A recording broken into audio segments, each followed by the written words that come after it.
Olá, tudo bem com vocês? Eu vim fazer o segundo videozinho da minha sériezinha das cartas do Royd, tá? Se você não sabe do que eu tô falando, eu vou pedir pra você sair desse vídeo, clicar no link aqui embaixo e assistir o primeiro vídeo da série, porque sem ele esse segundo não vai fazer muito sentido, tá?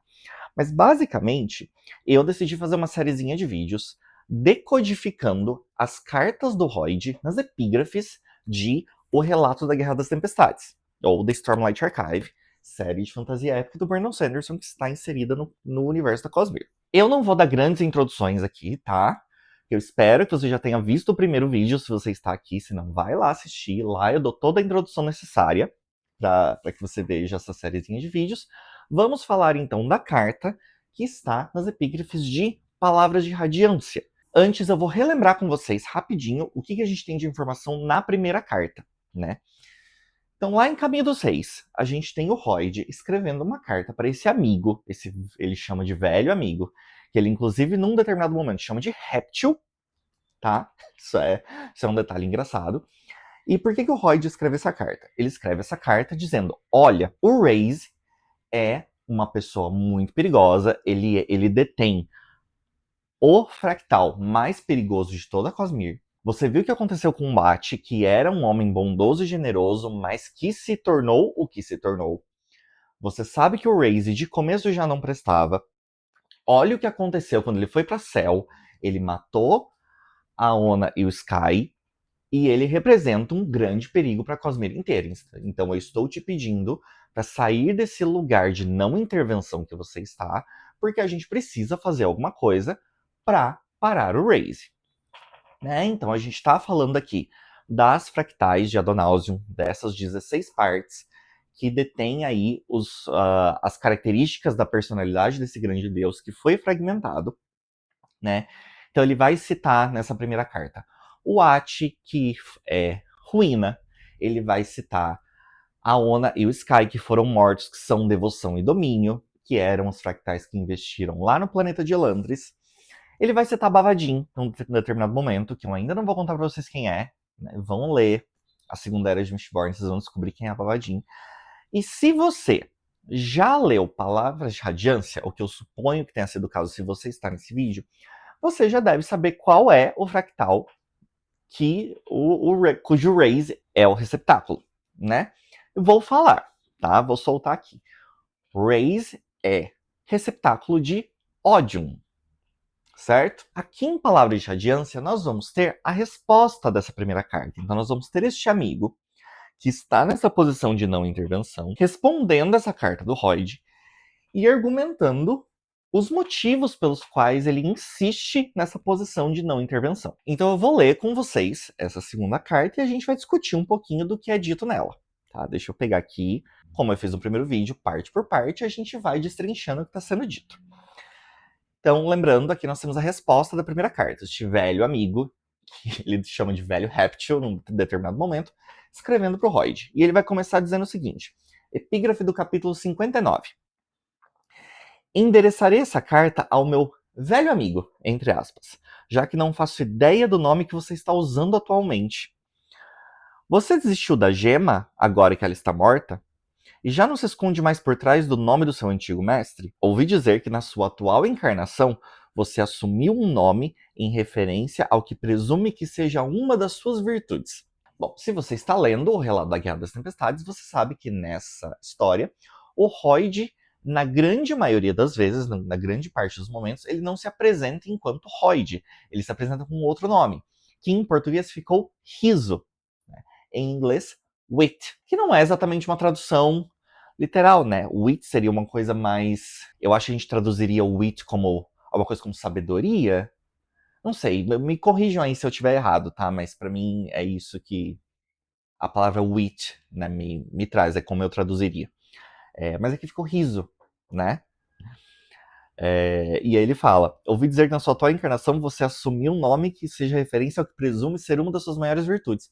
O que faz muito sentido pro Royd também a coisa do riso, né? Porque o Royd, ele tem essa coisa de ser meio palhaço, né? E de tirar sarro da cara de todo mundo, e etc. Aí, epígrafe do capítulo 62. Isso, suspeito, é um pouco como um gambá dando a si mesmo um nome em referência ao sofredor. né? Então a gente vê que esses dois personagens aqui, eles ficam tirando sarro da cara um do outro. Ele vai citar aqui uma gema, que agora está morta, que está apagada. Não vou entrar neste assunto nesse vídeo, tá? Assunto para mais lá pra frente na Cosmere. Capítulo 63. Olha o que você me fez dizer. Você sempre é capaz de trazer à tona o meu lado mais extremo, velho amigo. E ainda o considero um amigo, por mais que você me canse. Capítulo 64. Sim, estou desapontado. Perpetuamente, como você disse. 65. A destruição que semeamos não é suficiente. Os mundos onde você pisa agora trazem o toque e o desígnio de Adonausium.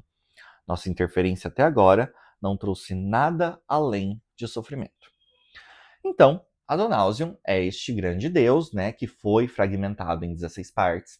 O Royd, a gente sabe, lá de Tres of the Emerald Sea, né, Tres, a Garota da Esmeralda, que ele fez parte deste plano para matar e fragmentar esse deus, apesar de não ter sido uma das 16 pessoas que pegou esses pedaços, esses fragmentos, mas o Royd estava lá, ele fez parte desse plano.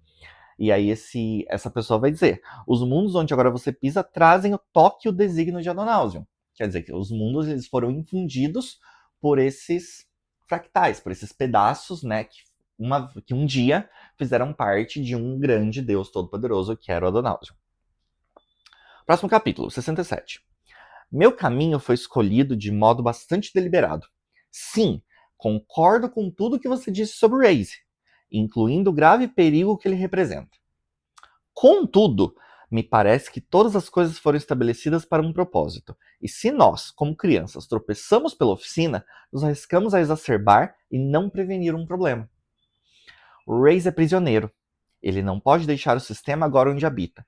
Seu potencial destrutivo, portanto, está inibido. Aqui nós temos uma informação muito importante que nós não tínhamos antes, e que não tinha sido dada pra gente na história até agora, que é: o Raze é prisioneiro. Ele não pode deixar o sistema agora onde habita. Então, mais uma informação que a gente tem aí sobre esse personagem, sobre essa fractal. Odium, Raze. A gente sabe que esse personagem foi até Cell, matou as duas fractais de lá, fragmentou o poder de devoção e domínio, prendeu num lugar e vem para Roshar, né? Só que aqui a gente descobre que ele está preso em Roshar. Aconteceu alguma coisa aí no passado, no momento em que o Raze chegou ou começou a agir nesse planeta, que fez com que ele ficasse preso nesse sistema.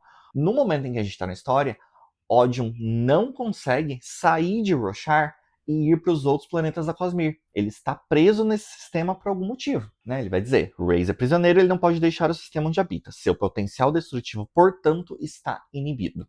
Próximo capítulo. Sendo isso desígnio de Tanavast ou não, milênios se passaram sem que Raze tirasse a vida de outro dos 16. Embora eu lamente o grande sofrimento que o Raze causou, não acredito que pudéssemos esperar por um resultado melhor. Então a gente tem aqui outro nome sendo jogado, Tanavast. Eu suponho que vocês consigam supor que Tanavast é o receptáculo de outro das 16, e aparentemente Tanavast pode ou não ter tido a ver com o fato de Odium Raze estar preso em Roshar. A pessoa que está escrevendo a carta não tem certeza. Ele fala, o Raze é prisioneiro, ele não pode deixar o sistema onde habita, o seu potencial destrutivo está inibido. Sendo isso desígnio de Tanavast ou não, milênios se passaram, sem que Raze conseguisse tirar a vida de outro dos 16. Então, Odium está preso em Roshar, há milênios ele não consegue matar outra das 16, e aparentemente nós temos pessoas ali na Cosmere, nós temos agentes dessa história, que estão bem ok com essa situação. Tipo, ele tá preso, deixa ele lá, não mexe não. Se mexer, é pior. O que, assim, é uma opinião bem egoísta, se vocês me perguntarem. Tipo, tem essa grande ameaça, mas tá preso nesse planeta. Então o povo desse planeta é que se vire. Pelo menos ele não vai encher o saco de mais ninguém em lugar nenhum. Próximo epígrafe, capítulo 71. Ele suporta o peso do ódio divino do próprio Deus, separado das virtudes que lhe davam contexto. Então o que eu disse para vocês? Adonausium foi dividido em 16 partes, cada uma dessas partes tomou uma das características desse Deus. Odium é uma delas, mas agora Odium está separado. Odium é um ser só e que está separado das virtudes que lhe davam contexto.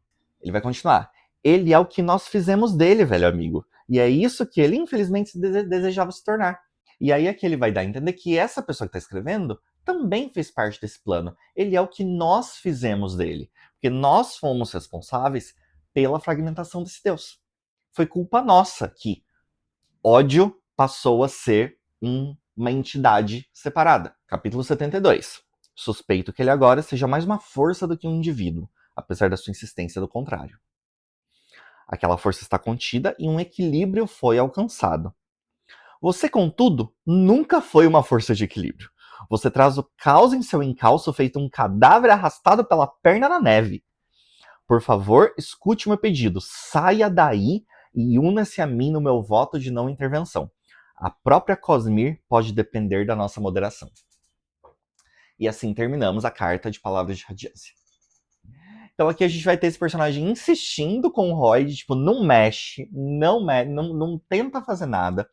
A gente descobre, Odium está contido em Roshar e um equilíbrio foi alcançado. Ele tá aí, quieto, e é uma coisa meio tipo, deixa que o povo desse planeta se vire com ele, não mexe, se mexer pode dar ruim, e inclusive ele fala, sai daí e se junte a mim no meu voto de não intervenção. E ele termina falando, a própria Cosmir pode depender da nossa moderação. Então aqui a gente vai ter um personagem que claramente não está se importando com o destino ou o que pode acontecer com Roshar, que é o planeta onde se passa, né, o relato da Guerra das Tempestades. Ele está mais preocupado em deixar as coisas como estão, porque ele considera que essa grande ameaça estar presa num sistema só resolve o problema, coloca as coisas num lugar de equilíbrio, porque se se essa situação for remexida, a coisa pode ficar pior do que estava. A coisa pode voltar para a situação em que estávamos antes, onde essa grande ameaça estava viajando pela Cosmir, caçando as outras fractais. Então é isso que a gente vai tirar aqui dessa segunda carta de Palavras de Radiância, que eu acho muito interessante. A gente tem menos nomes sendo jogados aqui, né? O único nome mais específico que a gente tem é Tanavast. Se você está lendo a série, está prestando atenção, você já consegue supor quem Tanavast é, tá? Eu acho que nesse ponto tá bem claro, tá? Quem é Tanavast, qual é a shard, né? Qual é o fractal cujo receptáculo é esse cara, Tanavast. Mas enfim, a gente tem uma resposta bem passiva-agressiva e bem interessante aqui para essa primeira carta que o Royd manda, né? Em Sacramentadora, no próximo livro, a gente vai ter aí conversas do Royd nessas cartas com outros personagens. E aí a coisa, na minha opinião, fica mais interessante ainda, tá? Mas esse é assunto para o nosso próximo vídeo. Me diz aí se vocês têm alguma dúvida, talvez eu consiga esclarecer qualquer dúvida que vocês tenham sobre essa segunda carta. Obrigado por terem me ouvido falar até aqui. A nossa sériezinha continua logo. Eu volto com o vídeo das cartas, porque no terceiro livro temos mais de uma, das cartas que temos em Sacramentadora, e a gente continua conversando sobre a Cosmir, as shards, as fractais e todo esse caos aqui que esses nossos queridos deuses, semideuses, fractais, shards, estão causando pela Cosmir e o que o Royd tem feito para tentar impedir o pior, tá? Esse foi o vídeo das cartas de palavras de radiância. Nós voltamos logo com o próximo vídeo dessa série. Obrigado por terem me ouvido falar até aqui. A gente se vê no próximo vídeo.